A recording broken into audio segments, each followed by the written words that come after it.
Hello दोस्तों, कैसे हैं आप लोग। मैं हूं आमिर और आप देख रहे हैं टेक्सॉफ्ट। मोबाइल सॉफ्टवेयर कोर्स की क्लास 6 है ये। सॉरी, ठीक है, क्लास 6 है। इसके अंदर हम ओप्पो के बारे में बात करेंगे। आपको वॉइस कैसी आ रही है इसके बारे में बताना, क्योंकि वॉइस की प्रॉब्लम आ रही थी जिसकी वजह से मेरे को एक ब्लूटूथ वाला माइक ये लाना पड़ा। ठीक है। अच्छा, अभी हम बात करते हैं ओप्पो के बारे में कि ओप्पो के मोबाइल कौन कौन से अनलॉक होते हैं, कैसे अनलॉक होते हैं। ठीक है। सेम है हर मोबाइल की। जैसे मैंने बताया था कि एमआई के बारे में कि आपका 60% जो 70% जो मोबाइल आएंगे वो पैटर्न लॉक करेंगे। ओप्पो का गेम थोड़ा अलग है, क्योंकि ओप्पो का मोबाइल के अनलॉकिंग ऑनलाइन और ऑफलाइन होते हैं। ऑनलाइन और अनलॉकिंग और ऑफलाइन अनलॉकिंग में क्या फ़र्क है, कैसे होती है, क्या प्रोसेस है, सब कुछ जानेंगे इस वीडियो के अंदर। प्लीज़ लास्ट तक देखिएगा। कोशिश करूँगा आपको कुछ ऐसी बातें बताने की जो आपको शायद ही पता हो। ठीक है।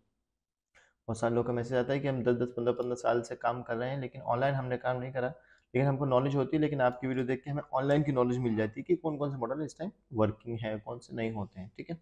देखो, हर मोबाइल है, सबके अंदर पैटर्न लॉक की प्रॉब्लम आती है। तो वो अगर आप पैटर्न लॉक करते हैं तो आप सॉफ्टवेयर इंजीनियर हैं, आपको सॉफ्टवेयर काम आता है। तो पैटर्न लॉक के लिए सॉफ्टवेयर फर्स्ट पैटर्न लॉक होता है। सेकंड एफआरपी होती है। ओप्पो के अंदर तो एमआई अकाउंट होता नहीं, क्योंकि एमआई अकाउंट सिर्फ एमआई के अंदर होता है। तो ओप्पो के अंदर होता है एक तो पैटर्न लॉक, एक एफआरपी। इसके अलावा दूसरी चीज़ फ्लैशिंग हो गई। तीसरी चीज़ क्या हो गई कि भाई कंट्री लॉक।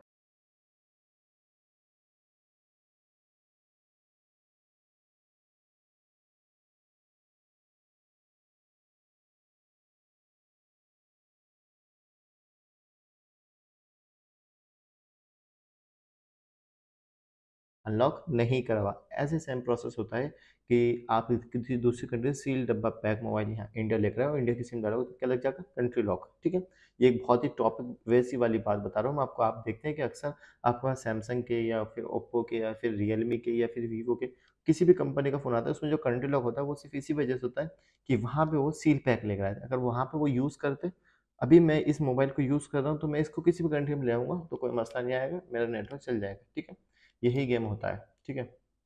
इस चीज़ को समझने में मेरे को काफ़ी साल लग गए, लेकिन जब बात समझ में आई तो फिर समझ में आ गई। क्योंकि मैंने एक बार देखा था किसी शॉपकीपर को, उसने मैंने उससे कहा कि मेरे को इस मोबाइल को साउथ अफ्रीका भेजना है अपने रिलेटिव में। तो उसने कहा अच्छा ठीक है, मैं इसको 15 मिनट यहाँ पे एक्टिवेट कर देता हूँ। तो मैं डब्बा पैक लेके आया था। मैंने कहा क्यों, लेकिन लगा फिर वहाँ आके लॉक नहीं लगा। तो वहाँ से मेरे को ये बात पता चली और फिर मैंने इस चीज़ को आजमाया भी कई सारे लोगों के साथ। वो यही प्रोसेस है कि अगर आप यहाँ पे इसको अनलॉक कर देंगे तो वहाँ पे वो अनलॉक रहेगा। ठीक है। ओप्पो का मोबाइल को अनलॉक करने के दो प्रोसेस हैं, ऑनलाइन और ऑफलाइन। ऑनलाइन मॉडल कौन से और ऑफलाइन कौन से होते हैं। ठीक है। इसकी हम शुरुआत करते हैं अनलॉक टूल से, क्योंकि अनलॉक टूल तो भाई मार्केट के अंदर इस टाइम बादशाह है। देखो, वही सीपीयू क्या है, सीपीयू दो हैं, एमटी के और क्वालकॉम और स्नैपड्रैगन। स्पीड ड्रम तो मुश्किल ही होगा ना। स्पीड ड्रम चेक करने का सबसे अच्छा तरीका है कि स्पीड ड्रम के ऑप्शन में जाओ, यहाँ पे ब्रांड चेक करो। तो यहाँ पे जो ब्रांड आ रही है तो उसके अंदर वो ओप्पो तो नहीं है, चलो ठीक है। शाओमी है क्या, नहीं शाओमी भी नहीं, रियलमी होगा हाँ। रियलमी के अंदर रियलमी और ओप्पो खैर सेम ही है, ये बहुत सारे मॉडल स्पीड ड्रम है, मतलब कि S P D C P U. ठीक है। ये ओप्पो के हैं, ओप्पो के अंदर दो सी पी यू होते हैं, एम टी के और क्वालकॉम। ठीक है। एम टी के और क्वालकॉम। एमटीयू कनेक्ट करने का प्रोसेस वही प्लस माइनस। क्वालकॉम का भी प्लस माइनस होता है। ओप्पो के जो लेटेस्ट वर्जन है जो कि ऑनलाइन अनलॉक होता है, मतलब कि बड़े बड़े मॉडल, ओप्पो का A74 हो गया या फिर ओप्पो की ए सीरीज़ बड़ी वाली मॉडल हो गई या फिर वाई सीरीज़ हो गई, जो भी बड़े बड़े मॉडल है, रेनो सीरीज़ हो गई या फिर एफ सीरीज़ हो गई, जो भी बड़े बड़े मॉडल हैं सब में प्लस माइनस से कनेक्ट होगा। अब आप कहेंगे कि हमें भाई इसके अंदर टच पॉइंट नहीं होता, इसके अंदर ईडियल पॉइंट नहीं होता। जो मोबाइल ऑनलाइन अनलॉक होते हैं, जो मोबाइल MSM डाउनलोड टूल्स होते हैं, अभी प्रोसेस बताता हूँ। तो उसके अंदर ये होता है कि उसमें टेस्ट पॉइंट नहीं होता है। जो मोबाइल ऑनलाइन होंगे उसमें टेस्ट पॉइंट की ज़रूरत नहीं पड़ेगी। ओप्पो रियलमी सेम होता है तो उन्होंने ओप्पो के अंदर ही रियलमी दे दिया, उन्होंने अलग से फोल्डर नहीं बनाया। ठीक है। एम टी के जो हैं वो सारे A to Z, M T K सारे A to Z। आपको अनलॉकिंग करनी है, आपको फ्लैशिंग करनी है तो आप इस टूल से या फिर UMT वगैरह से या फिर SP फ्लैश टूल से भी अनलॉकिंग फ्लैशिंग कर सकते हैं। ठीक है। ओप्पो के अंदर होता क्या है, देखो, ओप्पो के कुछ मॉडल ऐसे हैं जो कि ऑनलाइन भी नहीं होते हैं। अगर ऑनलाइन करवाना है तो आपको इतना खर्च आ जाएगा कि वो शायद उस काबिल नहीं होता। एग्जाम्पल A3s है। कुछ टाइम पहले ये अफवाह आई थी कि A3s का लोडर मिल चुका है। एक फाइल आती है लोडर की, जिसमें क्या होता है कि आप अनलॉक टूल ये UMT वगैरह से या फिर अनलॉक टूल उसको फाइल को डाउनलोड 2-4 MB की होती है, जैसे MI के अंदर FR की फाइल होती है वैसी होती है फॉर्मेट करने की। वो हमारे हाथ तो आई नहीं A3s की, खैर। तो एथियस जो होता है वो, अगर आपको अनलॉक करना है तो एथियस का सपोर्ट किसी भी टूल में नहीं होता है। ठीक है। एथियस का मैसेज अनलिमिटेड आता है। एथियस का किसी भी टूल में नहीं होगा, यूएमटी वगैरह किसी में नहीं, सिर्फ और सिर्फ UFI box ISP pin outs होगा। A3 होगा, A5 2020 हो गया, A9 हो गया, और A7 हो गया, और आपका बहुत सारे मॉडल हैं ऐसे तो जो कि यूएफआई बॉक्स या यू वो इजी जेटेक्स होते हैं, अगर उसके अंदर यूएफएस चिप होती है। ठीक है, समझ रहे हैं आप? यूएफएस चिप किसे कह रहा हूँ मैं? इसे कहता हूँ मैं यूएफएस चिप। देखो, यूएफएस चिप मोबाइल, यूएफएस का क्या होता है कि यूएफएस में ना मसला ये होता है कि वो सीपीयू ड्रिल करके करते हैं, जैसे कि सीपीएच 1933 हो गया, 1933, इसके अंदर कौन सी चिप है? यूएफएस चिप है, यूएफएस आईएसपी पिन आउट। तो इसमें क्या होता है कि आपका जो सीपीयू है उसको वो लोग ड्रिल करेंगे, वहाँ से वो आईएसपी पिन आउट लेंगे। ये देखें कि इसने ने इस ड्रिल कर रखा है यहाँ से, और यहाँ से आईएसपी भी लेके, ये बहुत मसला होता है, ये सिर्फ वही लोग कर सकते हैं जो इस गेम के उस्ताद हैं। ठीक है, अगर आप करने बैठेंगे तो आप अक्सर डेड कर देंगे। अब तो खैर जिन लोगों को पता ही नहीं, वो A3 को भी डेड कर देते हैं, आईएसपी पिन आउट से ईजिली हो जाना चाहिए, लेकिन डेड हो रहे हैं तो कोई मसला नहीं। तो ये जो मॉडल है, इसके अलावा भी बहुत सारे मॉडल हैं, वो किससे होंगे? आपके यूएफएस चिप से, मतलब कि आपका जो मोबाइल है, बॉक्स है जो आपका, चाहे वो यूएफआई हो, चाहे उसके अंदर आप यूएफएस चिप हो। अगर वो तो खैर ये तो लंबा प्रोसेस है, अगर आप ऑनलाइन वाले नहीं हैं, ये तो ऑफलाइन का प्रोसेस है। हार्डवेयर अगर आप अच्छा जानते हैं तो आप सॉफ्टवेयर को भी नॉलेज आपको अच्छी रखनी पड़ेगी, तभी आप इस गेम को खेल सकते हैं ओप्पो के। अब इसके अलावा जो भी मॉडल हैं, देखो एमटी के तो मैंने बता दिया कि भैया एमटी के तो फ्री हैं, एमटी के तो आप किसी भी टूल से कर लो, फ्री में हो जाएगा। लेकिन जो क्वालकॉम है, अब क्वालकॉम के अंदर जो मॉडल अनलॉक टूल के अंदर आ रहे हैं, जैसे कि ओप्पो का कौन सा हो गया, ये तो एम टी के हो गए सारे, और जैसे कि ये क्वालकॉम हो गया, A57 हो गया, A57 कौन सा वाला? छोटा वाला, A57 अभी लेटेस्ट वाला भी आ गया। ठीक है, A71 हो गया, तो ये आपका क्वालकॉम में A73 हो गया, 2020 लिखा हुआ है ना, 2022 नहीं लिखा हुआ, 2020 लिखा हुआ है, 2 साल पुराना सेट है। ठीक है, ये क्वालकॉम A74, 74, A77, जो मॉडल इन्होंने इसमें दे रखे हैं वही होंगे। इसके अलावा क्या होता है कि फिर वो आपको ना ऑनलाइन करवाने पड़ेंगे। अब ऑनलाइन में क्या मसला होता है, जैसे कि एग्जांपल मैं चाहता हूँ कि भाई CPH 1933 की मेरे को अनलॉकिंग करवानी है। अच्छा, एक प्रोसेस मैं आपको बताता हूँ छोटा सा। देखो मैं बहुत ज़्यादा डीपली नहीं चाह रहा हूँ, डीपली अगर गया तो मसला बन जाएगा। ठीक है, जैसे कि ये वाली फाइल आ गई CPH 1933। अगर आपको ओप्पो के मोबाइल को अनलॉक करना है तो उसमें क्या होता है कि एम टी के तो कर लिया, अगर क्वालकॉम में सपोर्ट नहीं आ रहा किसी टूल के अंदर, तो आपको उसकी फ्लैशिंग करनी पड़ेगी। अनलॉकिंग का कोई जरिया ही नहीं है, क्योंकि उसको आपको डायरेक्ट फ्लैश करना पड़ेगा।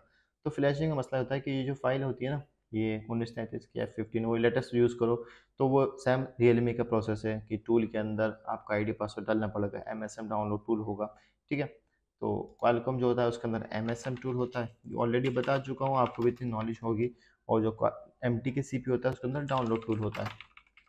अब इसके ID पासवर्ड का मसला है, वही सेम प्रोसेस जो मैंने आपको MI के अंदर बताया था कि भाई अगर आपके पास ज़्यादा सेट आते हैं तो आप आईडी बाय कर सकते हैं, लेकिन फिलहाल ओप्पो की आईडी तो किसी के पास भी नहीं है। जिसके पास आईडी है, इंडियन रेट अभी इस टाइम 2200-2500 का रेट चल रहा है। अगर आपके पास A5 2020 1933 मॉडल है और आप चाहते हैं इसको अनलॉक करवाना, तो आपको तकरीबन 2200-2500 रुपये पे करने पड़ेंगे, अगर आप यूएफएस चिप से नहीं करवाना चाहते। ठीक है, तो ये हो गया ऑनलाइन वाला।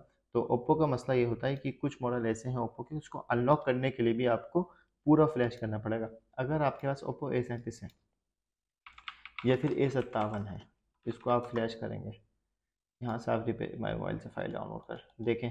सबसे अच्छी बात होती है कि जो ओल्ड वेबसाइट होती हैं या फिर पुरानी फाइलें हैं, उसमें ये लोग बता देते हैं, ये देखें कि आप ओप्पो की फ्लैश फाइल है, लेकिन ये कह रहे हैं कि भैया हम प्रेफर करेंगे कि A36 वर्जन यूज़ करो। A36 उन्होंने ऊपर दे रखा है। अब इसको भी डिलीट कर सकते थे लेकिन नहीं कर पा रहे हैं डिलीट, तो A36 आप डाउन करें आप और उससे फ्लैश करें, आपका मोबाइल लॉक हो जाएगा। तो इसे कहते हैं MSM डाउनलोड टूल, ये वाला ये डाउनलोड टूल है।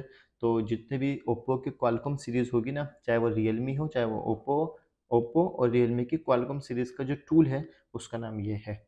मोबाइल को फ्लैश करने के लिए दो चीज़ की ज़रूरत पड़ती है, फ्लैश फाइल और फ्लैश टूल। चाहे वो अनलॉक टूल हो, टूल यूएमटी टूल हो, टूल मतलब कि एक प्रोसेस है ये।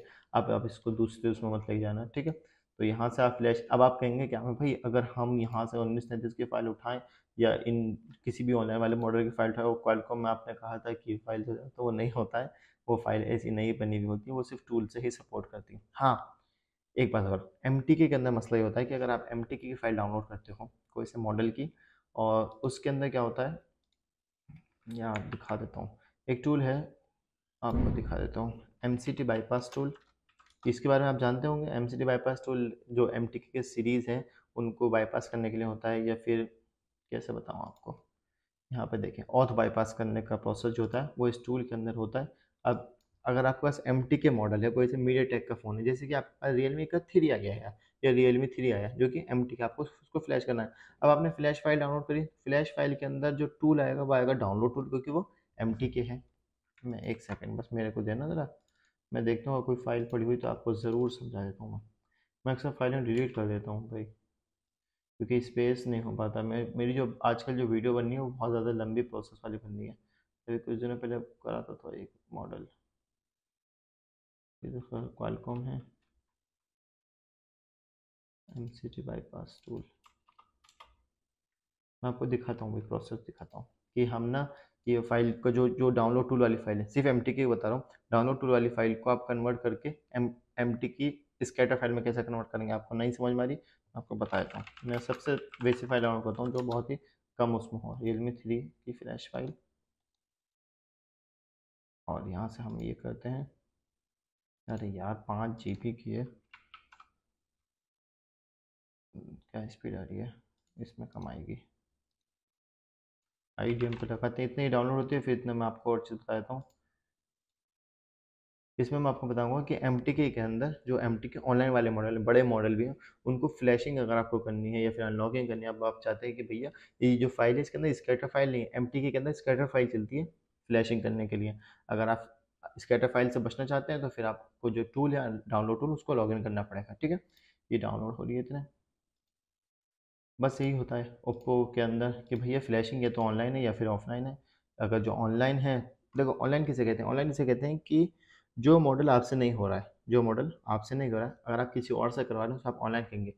आप इस चीज़ को भी वो कर सकते हैं, अगर आप एक शॉपकीपर हैं, अगर आप किसी से कोई काम करवा रहे हैं टीम वीवर से और आपका कस्टमर खड़ा हुआ है, तो आप ये बात कहेंगे कि ये जो मॉडल है ये ऑनलाइन हो रहा है। ठीक है, क्योंकि इस चीज़ को ही यही वो है कि इस चीज़ को यही कहा जाता है कि भैया ये मॉडल ऑनलाइन होगा, पैसे ज़्यादा आएंगे। ठीक है, ये चीज़ हम भी जानते हैं इतनी।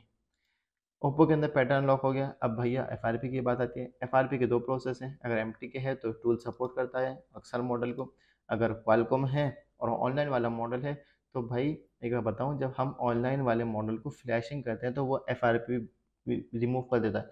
बाई चांस इस बात को समझें कि जो बड़े मॉडल हैं ओप्पो के या फिर रियलमी के या वीवो किसी के भी, अगर वो फॉर्मेट हो जाते हैं रिकवरी में जाके, फॉर्मेट हो जाते हैं रिकवरी में, कैसे जाते हैं, ऑफ करो और वॉल्यूम डाउन और पावर दबाओ, रिकवरी में आप चले गए, वहाँ से वाइप डाटा कर सकते हैं। मैं बिल्कुल डीपली नहीं जाऊँगा कि आपको दिखाऊँ, ये बात आपको पता होनी चाहिए अगर आप सॉफ्टवेयर इंजीनियर हैं। ठीक है, आप रिकवरी में गए, वहाँ से आपका वाइप डाटा हो गया, तो होता क्या है कि उसका एंड्रॉइड वर्जन कम होता है। 100% कह सकता हूँ कि अगर एंड्रॉइड वर्जन हाई होगा ना तो वाइप डाटा के अंदर कोड नहीं आएगा, वो पासवर्ड ही मांगेगा। अगर आपका कोड आ रहा है तो आप समझ लो कि कस्टमर ने मोबाइल को अपडेट नहीं किया है, क्योंकि कंपनी जब अपडेट देती है ना तो इसके अंदर वो सिक्योरिटी रखती है इस चीज़ की कि रिकवरी के अंदर से पासवर्ड को रिमूव करना है, मतलब कि रिकवरी के अंदर कस्टमर हार्ड रीसेट नहीं कर सकता। ये प्रोसेस जो है सैमसंग ने करा था अपने फाइनेंस वाले मॉडल के अंदर। आप फाइनेंस वाले साइट जो है उनको फ्लैश अनलॉक आप फॉर्मेट नहीं कर सकते, लेकिन उसकी ट्रिक हमने निकाल दी कि भैया रॉन्ग पासवर्ड डाल दो 20-22 बार तो आपका फ़ोन हार्ड रीसेट हो जाएगा। ठीक है, फिर वापस से उसने सैमसंग ने अपडेट दिया कि वो भी प्रोसेस अब काम नहीं कर रहा है। ठीक है, अब बात आती है भाई FRP की, तो FRP के वही है कि भैया अगर सिक्योरिटी कम है तो एक कोड है *#813#, सिर्फ FRP का, ओप्पो और रियलमी का। ये जो सेम प्रोसेस मैं आपको ओप्पो का बता रहा हूँ यही सेम प्रोसेस रियलमी का है, तो कोशिश करूँगा कि रियलमी के ऊपर वीडियो ना बनाऊँ, बिल्कुल same process A to Z। लेकिन रियलमी के अंदर मसला ये होता है कि रियलमी के सारे मॉडल जो होते हैं ना वो लॉगिन करनी पड़ेगी आपको आईडी, चाहे वो क्वालकॉम हो चाहे वो MTK हो। MTK तो खैर नॉर्मल बाईपास रहती है, क्योंकि रियलमी अभी अभी आया है तो रियलमी का जो वन मॉडल भी है ना Realme 1, तो वो भी टूल के अंदर ही है। जैसे कि ये फाइल अगर डाउनलोड हो गई ना, अभी तो खैर 35% ही है, कोशिश करूँगा आपको बताने की, आपको समझाने की। ठीक है, FRP आपने बाईपास कर ली, अगर FRP बाईपास नहीं होती तो यूट्यूब पे हज़ारों वीडियोज़ हैं, डिपेंड ऑन योर मॉडल, वहाँ से आप बाईपास कर सकते हैं। ओप्पो के अंदर कुछ और नहीं होता है, सिर्फ अनलॉकिंग और फ्लैशिंग होती है, वो अब ये आपके ऊपर है कि आप उसको कैसे कर सकते हैं। ठीक है, डेमो किसे कहते हैं, डेमो के ऊपर ऑलरेडी एक वीडियो बना रखी है। जो मोबाइल जो आपका कस्टमर है, जो वो सॉरी जो शॉपकीपर हैं, अगर अब वो मोबाइल सेल करते हैं, मोबाइल बेचते हैं अपनी दुकान के ऊपर, जब उनकी सेल अच्छी होने लगती है तो उनको डेमो फ़ोन मिलने शुरू हो जाते हैं। डेमो फ़ोन जब भी कोई नया मोबाइल आता है तो उसको डेमो दिया जाता है शॉपकीपर को। शॉपकीपर अपने पास रखता है ताकि वो कस्टमर को दिखा सकते हैं। डेमो फ़ोन के अंदर डिस्प्ले चलती रहती है और उसके ऊपर लिखा था डेमो, लेकिन वो डेली हार्ड रीसेट होता है। अगर आप उसमें सिम यूज़ करेंगे, व्हाट्सअप यूज़ करेंगे तो वो डेली रीसेट होता रहता है, ठीक है। लेकिन डेमो का मसला यही होता है कि डेमो फ़ोन के अंदर डिस्प्ले जो होती है ऑन रहती है, वो अपना एडवर्टाइजमेंट करती रहती है। उसको अनलॉक करने का प्रोसेस ओप्पो ने दिया था कि भैया कर सकते हैं, वीवो ने भी दिया था, लेकिन वो ये कि एमटी के तो अपनी ऐसी तैसी करवाएगा, तो एमटी ने अपडेट दिया, उसने वो प्रोसेस बंद कर दिया। लेकिन जो पुराने मॉडल हैं वो हो रहे हैं। ओप्पो के तो खैर कम ही आते हैं, वीवो के ज़्यादा आते हैं डेमो, ठीक है। अगर डेमो आता है आपके पास, अगर क्वालकॉम या वैसा वाला आता है, तो भैया बस यही है कि जैसे कि F17 है, तो यही जो था एम टी के, खैर क्वालकॉम हो गया। रिमूव डेमो भी हैं, या फिर इसी के अंदर, इसी टूल के अंदर है। लेकिन डेमो का मसला ये होता है कि यार अब नहीं हो रहे हैं। अब आप कहोगे कि हम भाई हम तो कर लेते हैं, वही आप कर लेते हो क्योंकि वो छोटे मॉडल हैं। जो बड़े मॉडल है X80 है, X80 प्रो है, तो कहाँ से करोगे? V23 प्रो कहाँ से करोगे? या फिर T1 या T1 प्रो कहाँ से करोगे? वो तो ऑनलाइन ही है ना। तो इसमें उन्होंने क्या कर रखा है वीवो को, जैसे कि T1 है, दे तो दिया है, लेकिन डेमो करने वो तो ये टूल तैयार ही नहीं। हाँ, दे भी रखा है डेमो अनलॉक, साला वो स्टक हो जाता है उसके ऊपर, ठीक है। तो बस भाई बात यही थी। ये एक एंड्रॉयड का उन्होंने ऑप्शन दे रखा है, एंड्रॉयड इमेज का। यहाँ ये है, अच्छा इसे कहते हैं OFP MT के अनपैक। मतलब कि ये क्या करता है कि जो आपकी जो फाइल होती है ना, हम जब भी MTK की कोई भी फ्लैश फाइल डाउनलोड करते हैं, उसकी जो फाइल बनती है, जैसे कि क्वालकॉम की प्रोग्राम फाइल बनती है, तो MTK की बनती है OFP फाइल।